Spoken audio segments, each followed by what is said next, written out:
오르가즘 혁명, 오르곤 에너지, 인공 강우 장치, 성격 분석, 암 치료, 스페이스견, UFO 컨택트, 우주 에너지.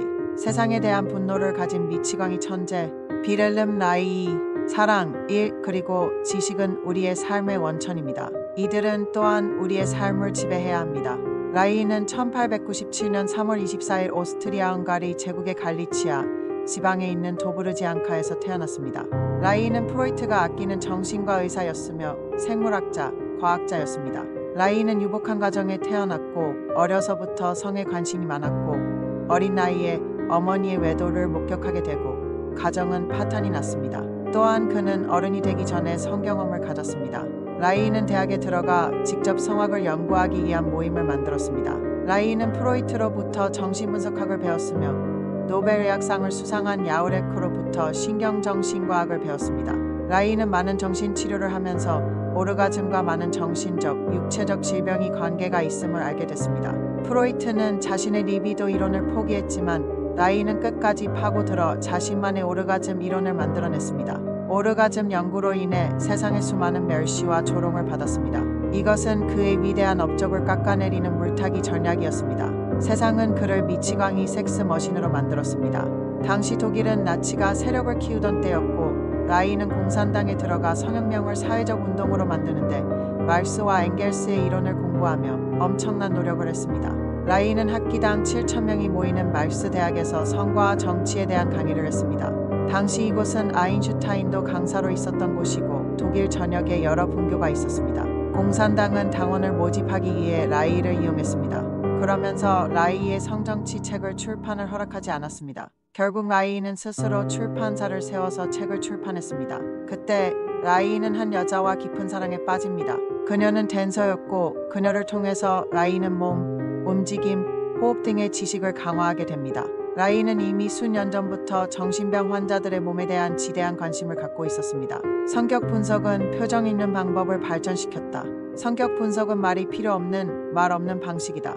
라이이의 초기 업적 중 가장 중요한 것은 바로 정신과 의사로서 환자의 표정, 움직임 등을 치료에 활용한 성격 분석법의 개발입니다. 성격 분석 출판은 프로이트가 승인했다. 나중에 번복했습니다. 라이이는 성격 분석에서 근육갑옷이란 이론을 제시했습니다. 팽창과 수축을 하는 생명체가 충동 금지를 당하면 마치 갑옷과 같은 셀프 디펜스 메커니즘이 만들어진다고 봤습니다. 라이이는 프로이트의 리비도를 생명에너지라고 생각했습니다. 사람의 리비도를 물리적으로 측정하는 장치를 만들고 연구를 수행하였고 그 결과 생명체의 오르가즘 정식을 만들었습니다. 라이이는 오르가즘 정식이 사람 이외의 아메바와 같은 생명체에도 적용되는지 연구했습니다. 이 과정에서 죽은 풀잎이 분해될 때 공기방울 같은 소포체들을 발견하게 됐습니다. 라이이는 이 소포체들이 모여서 아메바 같은 생명체가 만들어지는 것을 관찰했습니다. 무생물의 소포체들에 모여서 생명체가 된다는 사실을 발견했습니다. 이러한 과정은 지금도 실시간 영상으로 남아 있습니다.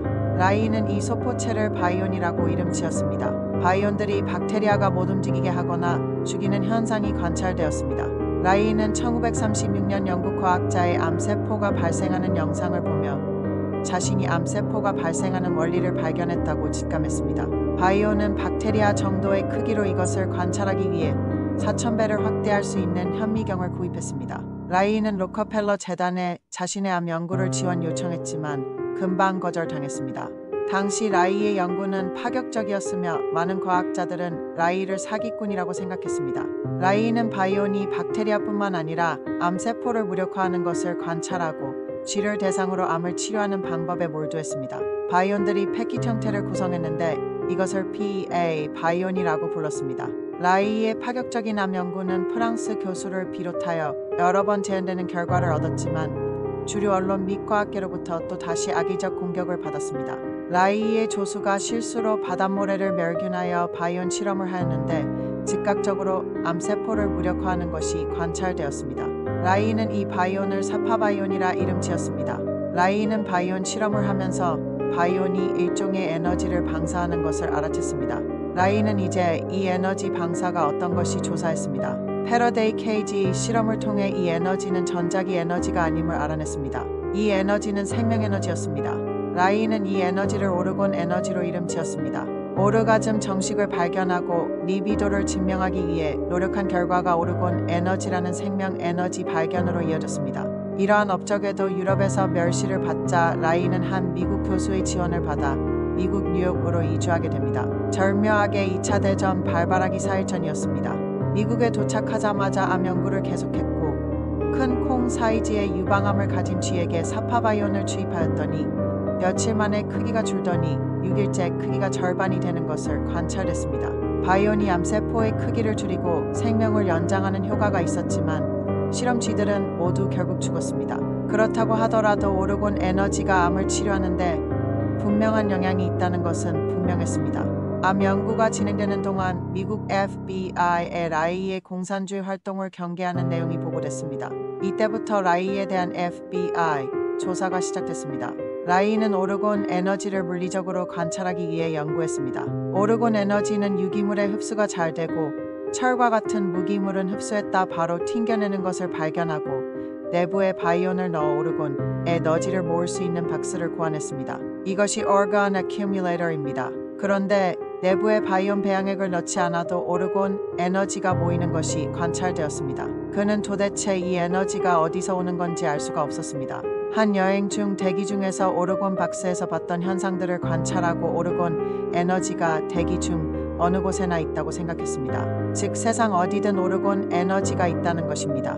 암 연구에 있어서 바이온을 주입하던 방식에서 대기에 오르곤 에너지를 모으는 방식으로 변경했습니다. 그 결과 바이온 주입보다 암 치료에 더 효과적인 것이 밝혀졌습니다. 오르곤 박스에서 전하 방전이 바깥보다 더 느린 것을 관찰하고 오르곤 에너지를 수치화하는 측정 장치를 개발했습니다. 현대적 기술로 오르곤 에너지를 측정할 수 있는 장치도 개발되었습니다. 오르곤 박스의 이쪽 부분에서 바깥 온도보다 높게 측정되는 것도 관찰되었습니다. 이와 관련해서 아인슈타인과 라이의 오르곤 에너지에 대한 만남이 이루어졌습니다. 우스갯소리로 가끔 화자되는 매일 4시간 오르곤 박스에 들어갔던 대학 교수 아내가 있습니다. 뭔가 느끼는 게 있으니 들어갔을 것입니다. 오르곤 에너지는 당대 최고 과학자 아인슈타인도 큰 관심을 가져왔습니다. 아인슈타인은 라이를 집으로 초대하였고 라이가 준 오르곤 박스로 실험도 진행할 정도로 관심이 많았습니다. 그러나 어떤 이유로 아인슈타인은 라이의 편지에 응답하지 않게 됐습니다. 라이는 오르곤 에너지를 이용한 쥐의 암 치료 결과가 너무 좋아서 사람에게 적용하기 시작했습니다. 초기 결과는 매우 효과적이었습니다. 이 결과를 아인슈타인에게 보냈지만 그는 아무런 대답도 없었습니다. 라이는 대기 중 오르곤 에너지가 날씨와 시간에 따라 달라지는 것을 오랜 시간 측정을 통해서 알아냈습니다. 비가 오는 날에는 에너지 레벨이 급격히 낮아지는 것이 관찰되었습니다. 암 연구가 한참일 때 FBI는 라이가 위험한 인물이라는 결론을 내리렸습니다. 1941년 12월 라이는 구금되게 됩니다. 구금은 25일 후 풀렸습니다. 라이는 메인주의 오르가논이라는 연구소를 만들고 본격적으로 오르곤 에너지를 연구했습니다. 암 치료뿐만 아니라 모든 곳에 존재하는 코스믹 오르곤 에너지에 대해서도 많은 연구를 진행했습니다. 그를 따르는 많은 사람들도 이곳에서 함께 연구했습니다. 라이는 스스로 천재라고 얘기할 정도로 많은 분야에 관심을 가졌습니다. 47세에 피터를 얻고 아동 정신심리학도 연구했습니다. 연구 결과 Children of the Future라는 책을 쓰기도 했습니다. FDA는 라이의 암 치료 연구를 문제 삼고 10년 넘게 라이를 괴롭혔습니다. 라이는 고독했습니다. 지원을 끊고 FBI, FDA 조사로 압박하고 라이는 주변 사람들이 괴롭힘을 당하는 것을 지켜봐야만 했습니다. 그러나 그는 굴복하지 않고 연구를 계속해 나갔습니다. 라이는 대기 중 오르곤 에너지 레벨이 높을 때 가이거 개수기의 바늘이 방사능 물질보다 더 높은 수로 도는 것을 관찰하고 오르곤 에너지를 기계적 에너지로 바꿀 수 있다고 생각했습니다. 라이는 오르곤 에너지로 작은 전기 모터를 돌리는 데 성공하게 됩니다. 오르곤 에너지는 사람에게도 존재하기 때문에 사람의 오르곤 에너지를 이용해서 모터를 돌리는 것도 가능했습니다. 한국 전쟁이 반발했을 당시 라이는 오르곤 에너지가 방사능을 중화시킬 것이라는 생각으로 오라누 실험을 진행했습니다. 그러나 오르곤 에너지는 방사능과 만나 오히려 부정적인 영향을 주는 에너지 치명적인 오르곤 에너지로 바뀌었습니다. 오라누 실험 결과는 치명적이었습니다. 실험쥐들은 모두 죽었고 실험에 참여했던 사람들 모두 방사능에 노출된 것처럼 아팠습니다. 주변 대기는 어두침침했습니다. 그 영향이 60m를 넘었습니다. 오르곤 에너지와 핵 방사능이 만나면 치명적입니다. 라이는 오르가논 주변의 나쁜 구름들을 제거하기 위해 장치를 고안했습니다. 그 유명한 클라우드 버스터입니다. 마치 미사일처럼 생겼지만 빈 파이프들과 흐르는 물과 연결된 호스로 구성되어 있는 간단한 장치입니다. 클라우드 버스터는 구름을 조준하여 구름의 오르곤 에너지 레벨을 낮출 수도 있고 구름 주변을 조준하여 구름의 에너지 레벨을 키울 수도 있습니다. 이 원리를 이용하여 사막에 비를 내리는데도 성공했습니다. 클라우드 버스터로 1953년에 메인주의 블루베리 농장의 가뭄을 해결하였습니다.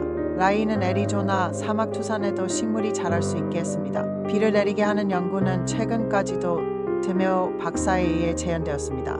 라이는 클라우드 버스터 실험 중에 UFO를 발견하고 이에 대한 상세한 리포트를 만들었습니다. 라이는 여기서 그치지 않고 허리케인이 발생하는 원리와 은하가 움직이는 원리를 밝혔다고 주장했습니다. 라이의 책은 불태워졌으며 재판에서 투유년형을 선고받았습니다. 그리고 가석방 기간을 채우기 며칠 전 갑작스런 심장마비로 감옥에서 생을 마감했습니다.